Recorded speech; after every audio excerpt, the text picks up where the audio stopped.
You're watching the #1 podcast in the YouTube wrestling community, and I'm your host, Jean-Paul Leek, and this is Rope Break.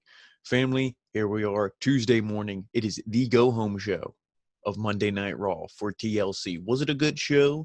Was it a bad show? It was Monday Night Raw, and it was the go-home show before a pay-per-view, so it was a bad show. You know, there was a couple good matches on the card last night, but it wasn't enough to save the show. Usually never is. Raw is never good. 3 hours. I always say it, if you cut the show down to 2 hours, it can at least be digestible. But this, it wasn't a very good Raw. But before we get into that, obviously, check out all of last week's videos if you haven't already. And, thank you all for the new subscribers. And, we're growing each and every day, and we want to thank all of you for it. So let's begin. Tonight's show, it opens up with the dirt sheet. And, every week we see The Miz and Morrison to start the show. And it's just, it's not good. Like I said, Miz is relevant because he has the briefcase. But when we see him every week, sometimes 2-3 times, Monday Night Raw, it's just not good. It's like the guy's overexposed. Everyone's overexposed on Raw because it's a 3-hour program. Why do we say NXT UK so good? Because it's only 1 hour. You don't see everybody every week. But they open with the dirt sheet, and they do like a nightmare before TLC. So The Miz is just reading like a kid's book and everything, and kind of just like saying like the story before TLC or the night before TLC kind of, and just like doing the Santa sneaking in and all this. So it's supposed to be like Christmassy, but obviously with TLC. So Miz's story begins with AJ Styles, who's introduced into the ring. Drew McIntyre is then introduced, but it's not Drew McIntyre. It's actually John Morrison dressed up in Scottish garb. And then Miz continues to do the story. Styles pretends to beat him down. He takes the Claymore, stabs him, really keeps stabbing him, annoying the Miz. And then at the end of it, Miz introduces himself into the story, and he steals the WWE Championship. AJ's like, what the hell's going on? This isn't the story I gave you. And Miz is like, no, it's in the credits. I just added it, shut the hell up, blah, blah, blah. Then all three of them start arguing, and then Sheamus comes out. And they have a match later tonight.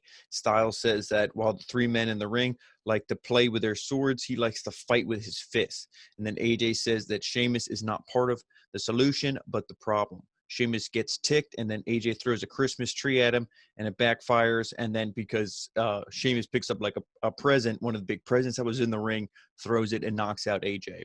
So Sheamus wants to fight immediately, and it looks like he'll face Styles, next. I thought this was maybe going to be the kind of not to start the show, maybe like the middle of the show, because there also is going to be a contract signing between AJ Styles and Drew McIntyre, or they're supposed to be, or at least like a stare down or whatever. But they start off with this match, and this match was actually really good. The story of this thing was Sheamus, I believe it was his left knee, was the one Styles kept attacking, the calf crusher and everything, and he kicked Sheamus when he was on the second rope, I believe early on in the match, kicked the knee out from under him. So then that was kind of the start of the thing. And there's obviously Amos or Omos, whatever, was involved. Sheamus goes to powerbomb him, almost grabs him, and is like, no, I don't think so, sets him back down. So there's lots of stuff like that, but this match was really good.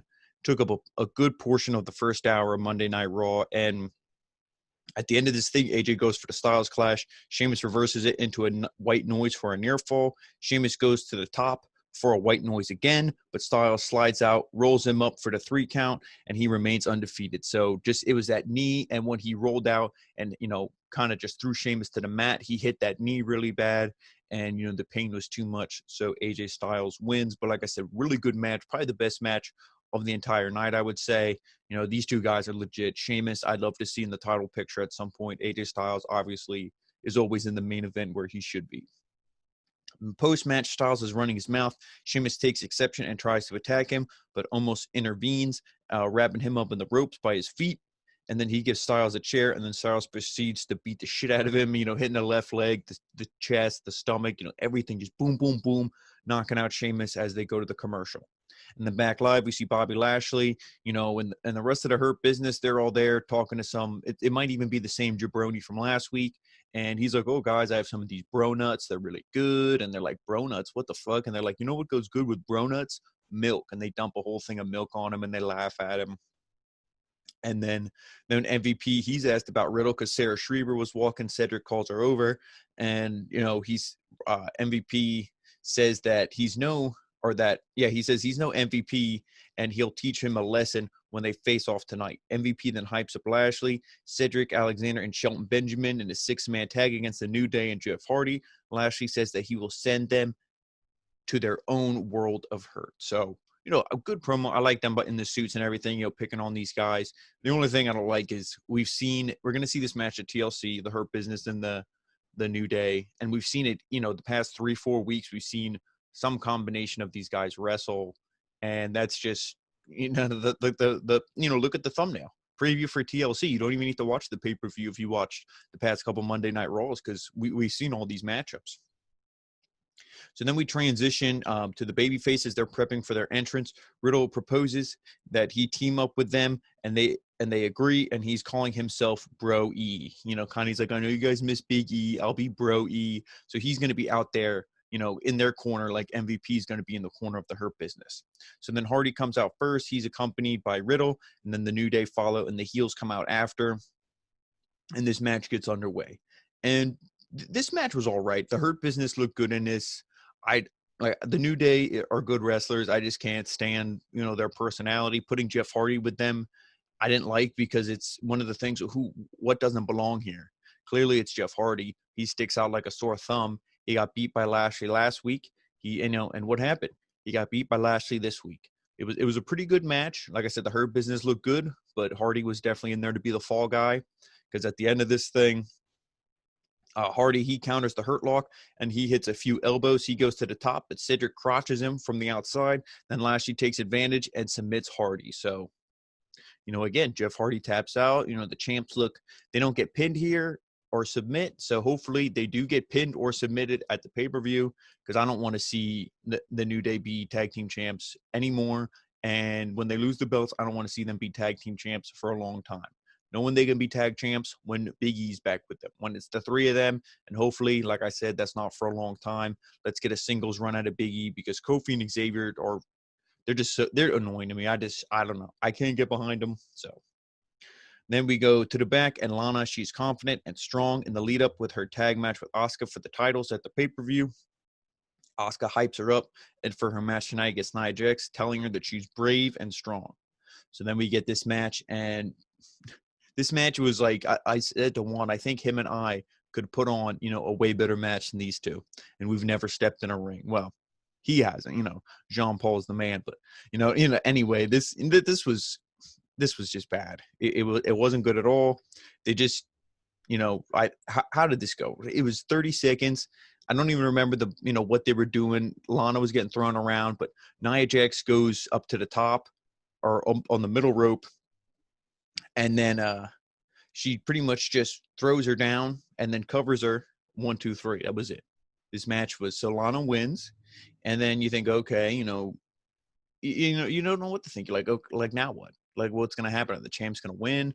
What was the point of this match? It was 2 minutes, but then Shayna Baszler, she comes out.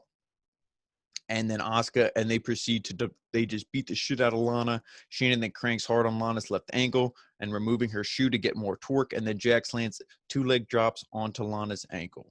Asuka then rushes to the ring, but it's too late. And damage has been done. She's there, kind of holding Lana as we go to the commercial break. So then when we come back, we see Elias. He introduces Jackson Riker, who was previously with the Forgotten Sons. And Elias shares how he saw the blinding light after getting hit into an amp during the Symphony of Destruction match a few weeks ago. And Elias says that he lost nothing and gained everything back, and ultimately found Riker. Riker takes the mic and says that Elias' music has changed him. And he notes that how Elias has been treated poorly in the past and that he's here to stop that. Elias says that his performance tonight is dedicated to Lana. And R-Truth interrupts. He apologizes for interrupting Elias last week on the main event. And he says that he's not an interrupter. Elias notes, well, you're currently interrupting me. And he says to R-Truth that he doesn't want to be interrupted. Then all the 24/7 contenders, they come out. And then Riker, pretty much just disposes all of them. And then Elias gets back on the guitar. So that was that segment. What was that for? To show that Jackson Riker is now a changed man? What, did he go from a Trump bootlicker to a Democrat? I don't know what he means by a changed man. He's with Elias. I don't see this thing lasting longer than 3-4 weeks. They'll probably make them feud. Jackson Riker will split up on his own and do nothing. So there you have that. Does anybody care about Elias and Jackson Riker as a team? No. Walk with Elias? I don't think so. So then then we see Miz and Morrison. Miz notes how he doesn't appreciate how Styles said that he'd be an easier opponent compared to McIntyre, and the pair go back and forth. Then Keith Lee appears. He flips a coin, and Miz and Morrison cheer after getting the call of heads right. Lee says that the only thing they're going to be winning tonight. Lee says that the coin flip is the only thing they're going to be winning tonight. So then, we didn't know what that meant. I believe it was Miz who called it correctly for heads. So I thought we were going to see Keith Lee versus Miz, and maybe Keith Lee look dominant and kick his ass. But no, we got a handicap match. Keith Lee versus Miz and Morrison. This is coming off the heels of Vince McMahon telling Keith Lee that he needs to go to the Performance Center and be a better wrestler or learn how to wrestle. Keith Lee needs to learn how to wrestle. Okay. That just shows you how, disconnected and delusional and fucking stupid Vince McMahon is. But both men go right after Lee, and, it wasn't a tag match. It wasn't like it was almost like a tornado, just like it wasn't a normal like handicap where the guys tag in. They were both in there beating up Lee. Even commentary was confused. But Keith Lee looked still really dominant against these guys. Obviously, Morrison is a bump machine. He was flipping and flying, doing all the bumps for Keith Lee. Miz just sucks. He's good on the mic, but his in-ring sucks. I mean, he's not methodical like Randy Orton is. He's just not very good. But, you think, okay, Keith Lee's going to win this thing because these guys are both losers. But as long as Miz has the money in the bank, he's still a threat, even though, like I said, they're both losers. But that didn't happen because Morrison, he dives off the ropes. Lee catches him, but then Miz takes out his legs. And then the pair, they both climb on top of him, hold him down, and pin him for the 1, 2, 3. There you go. Mia Yim, Keith Lee, both jobbers. Is anyone surprised that Vince McMahon does this? No, because they're not Charlotte or they're not Brock Lesnar or Roman Reigns. So then we transition to a replay of Randy Orton and Bray Wyatt's interaction and the match from last week. And then back live, we see Bray Wyatt's field trip. He makes his way to the ring in a Christmas sweater, and all of his friends from the Firefly Funhouse are at ringside. Wyatt welcomes everyone and says that he has an apology for Randy Orton. He says that he's sorry for what happened last week with the Fiend, and he's saying that he has a strange, sick, and twisted mind of his own. Wyatt knows that he has the stuff to fix about himself and that he wishes that him and Orton were able to finish what they started last week. He notes that there won't be any fun and games at TLC, only sadness and pain. And since TLC will be no laughing matter, Wyatt says that tonight will be, he has some jokes prepared for Orton, and that they'll be hysterical. So obviously playing off, the Viper, the snake, and he cracks a few different jokes about snakes, and he's like, what do snakes use to clear their cars? Windshield vipers, just really bad jokes. And then Orton appears on screen, and he says that he was outmaneuvered last week by the Fiend, but that won't happen at TLC or tonight. Orton invites Bray Wyatt to play a game of hide and seek with him. Wyatt says that he can't resist a good game, and he accepts. Orton then tells Wyatt to come and find him and let the games begin. So, pretty good promo. I really like this Randy Orton and Fiend Bray Wyatt thing. 1, it has history. 2, both these guys are legit. And 3, I think it sticks out to be serious because Randy Orton is so serious and the Fiend is serious, but then Bray is so like comical and like kid friendly, but he's also serious and demented, and it's just really good. I like this. I know some people aren't a fan of this. Juan and I both really like it. So, this is one of the few good things on Monday Night Raw. But then we get a package. Ricochet versus Mace is up next, and there's a video package that breaks down the feud between Ricochet, Dana Brooke, and Retribution. So Mace comes out first, accompanied by the rest of Retribution, and then Ricochet enters next. And then back live, they do like a promo for Mace, and he says that for years he was stepped over, but tonight Ricochet is getting stepped on. So this wasn't, too long of a match. I do like, that Mustafa Ali was on commentary, and he was saying, hey, Samoa Joe, remember that seat you're sitting in that used to be Mace's seat? And then Samoa Joe's like, yeah, and he's pretty much just saying that, like, Mace has been disrespected in everything he tried to do. Commentary, because obviously this is Dio Madden. And, I was worried here for a second because during this match, he sent Slapjack and T-Bar to help him, but Ricochet was disposing of them. But then Mace lands a time bomb for the victory. That's his finish.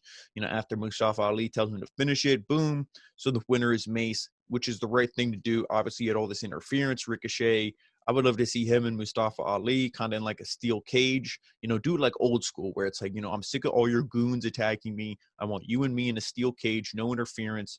Then you have Ricochet go over. But since Ricochet's beaten all these guys, from time to time in singles roles and everything, they're not booking this feud legit. Nobody would care if Ricochet beats Ali because, the lead up to this has been bad. But it's good to see Retribution get a win here, and we'll see where they go. I still have faith in this faction, but not the way that it's being portrayed by the writing staff and Vince McMahon. So then after the match, Ali says that the battle with Ricochet isn't over until he joins Retribution. So there you go. There I have my answer. This will be over when he joins, apparently. So then backstage, Wyatt asks Riddle if he's seen Orton. Riddle says no, but then he proposes the idea of pronouns for the Funhouse. Wyatt says that it's a good idea, but he's really busy and needs to leave. Then Rambling Rabbit appears, and Riddle says that he looks like Baby Yoda, so he would be calling him Broda. And he's like, hey, I have a pet rabbit named Skipper. He's like, can you sign this carrot for him? He's a big fan. So Rambling Rabbit signs the carrot. That was funny. I got to admit, I laughed. But then we go to the ring, and we see Shayna Baszler. She's going to take on Dana Brooke after the break. So we get this match, and, was anybody surprised who won this thing? Was it Shayna Baszler? Because she's the more dominant woman. She should be portrayed legit. And like I said, she should be in the title feud with Asuka for the Raw Women's Championship, not the tag team championships that nobody cares about. But no, the winner of this was actually Dana Brooke. She wins by DQ because for some reason Dana Brooke is the new Charlotte Flair on Monday Night Raw, apparently, because she just, was actually looking really good in this, or not looking good, but in the sense that she was winning the matchup. But then Nia Jax intervenes, and she gets involved, causing the DQ. So Dana Brooke wins this thing.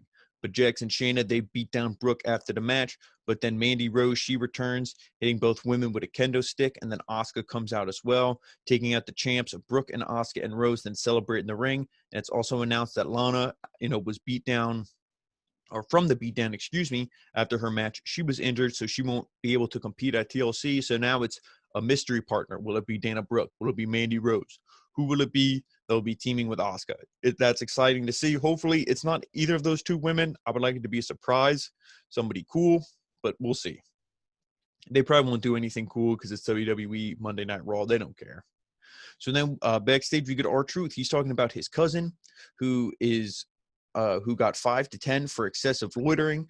He's like, yeah, he was waiting for a PS5, but he couldn't get one. I couldn't find one, so I just bought a PS6. And, he's just trying to make jokes and stuff. And he's like, yeah, he's in the pen right now. And he's like, you probably know a lot about being in the pen, huh? And then the camera zooms and it's Huskus the pig. He looks so confused. He's like, huh? So, that was funny because it's like, in the pen or jail, pen, pig pen. So that, again, I laughed.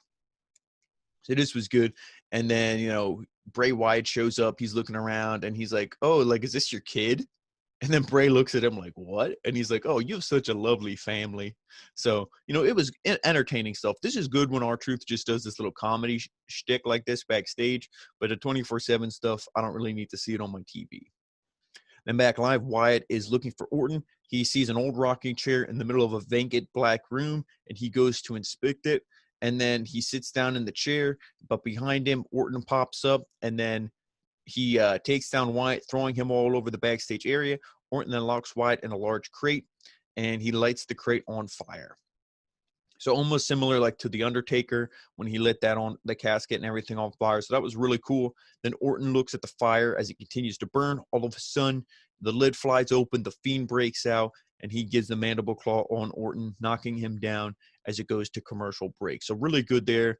I said it before in the first segment that they had with the Firefly Funhouse field trip. This is really good. This is probably the best storyline on Monday Night Raw. And I'm actually really looking forward to this match at TLC. I think it'll be good. They give these guys, 20, 25 minutes, put on a good match. I think it'll be good. But then we get Riddle versus MVP. And this match was over instantly. This was like you put on 2K19 you put it on easy mode and unlimited finishers, because Matt Riddle, he goes in, he hits the final flash knee strike, and then he just pretty much hits the running or the floating bro or the broton, whatever he calls it. Boom, 1, 2, 3. I mean, I think MVP, like, they had a little bit of back and forth, but within, not even 30 seconds, final flash, floating bro, 1, 2, 3. Really short, really quick match. Post-match, Lashley, he runs in, he tries to get Riddle, but then, Riddle, he grabs his bro nuts, eats them. He's like, oh, nothing after, like a bro nut after a sweet victory. And I don't understand what the point of this really quick, really short match was. Matt Riddle looks good, okay, legit, and I hope he's the next one to go after Bobby Lashley after the pay-per-view. But, I don't know what that's, MVP, he was looking legit, looking pretty good, and then he has this match. So this, to me, just didn't make any sense. But I don't think MVP's hurt at all. I don't think people are going to be like, oh, he's a loser, because let's be honest, nobody remembers anything that happens 2-3 weeks after it happens, because nothing is impactful on any of these shows anymore. Let's be real here. Then next up is the WWE Championship Ascension ceremony, which will close the show. And back live, we get the ceremony. Styles is introduced first. He's followed by Drew McIntyre. So Styles gets on the mic, and he asks how it's possible that it took McIntyre 19 years to win his first WWE Championship. He has that he showed how it was possible a month ago when he lost to Orton at Hell in a Cell. Styles feels that McIntyre can't handle the pressure, and that even though he beat Orton to get his title back, the feud changed him. Styles adds that McIntyre hasn't even been in a TLC match where Sheamus defended the belt in the same match and won. Or where Styles defended the belt in the same match and won, because he knows what it takes to be a champion. Styles says that he'll do anything to win the WWE title back, and he tells McIntyre to kiss it goodbye.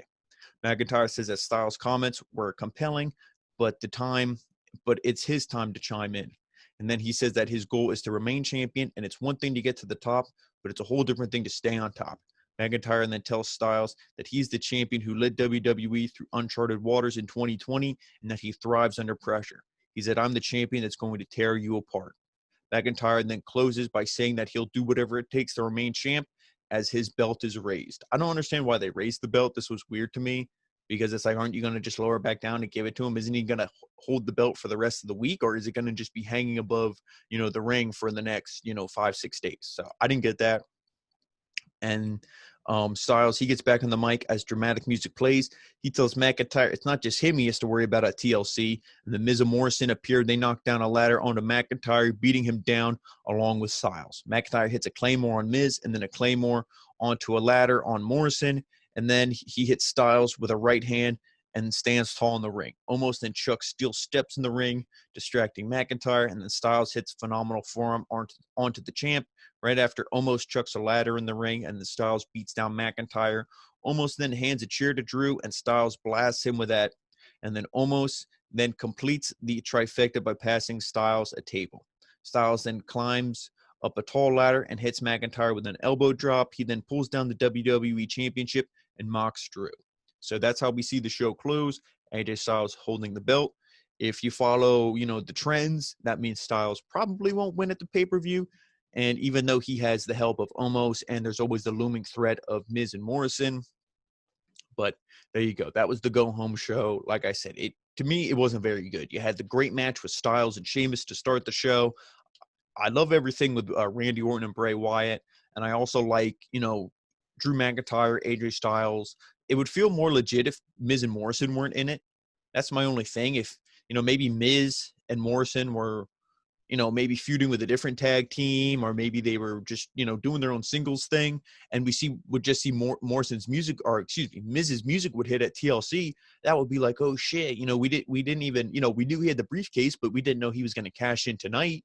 But, they just keep sticking in your face that it's like, oh, he might cash in, he might cash in, he might cash in, so it won't feel legit. But that's no surprise that WWE does stuff that doesn't feel legit. So I don't know. If I had to make a prediction, I'm going to say Miz cashes in, loses, and he's the one who gets pinned. Styles still looks good with Omos, like Styles says. He hasn't been beaten since his, return to Monday Night Raw. I think that's still going to hold true, but I don't think he's going to be WWE champ. So I'm still looking forward to TLC. I still think there's a lot of legit matches, but WWE, the way that they get us there, it doesn't feel legit at all. So I'm hoping that the pay-per-view is at least decent. On Raw's end, you got Randy Orton versus The Fiend, I think will be good. AJ Styles versus Drew McIntyre should also be a really good match, even if Miz and Morrison do get involved.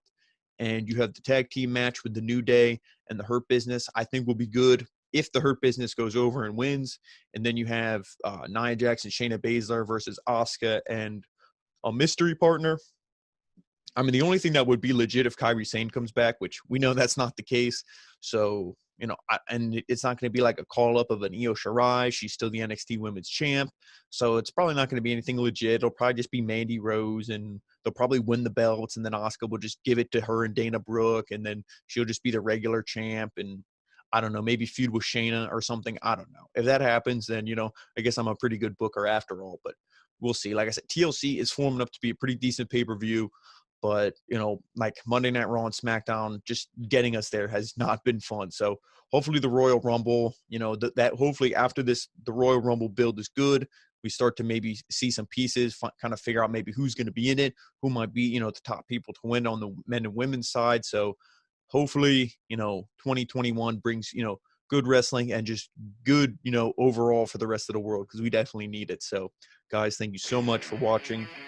Make sure you follow us on all the social media. Rope Break on Facebook, the original Rope Break on Instagram, the OG Rope Break on Twitter, and of course right here on YouTube, the home of the #1 podcast in the YouTube wrestling community, the original Rope Break. So guys, thank you so much, and we will see you next time for NXT.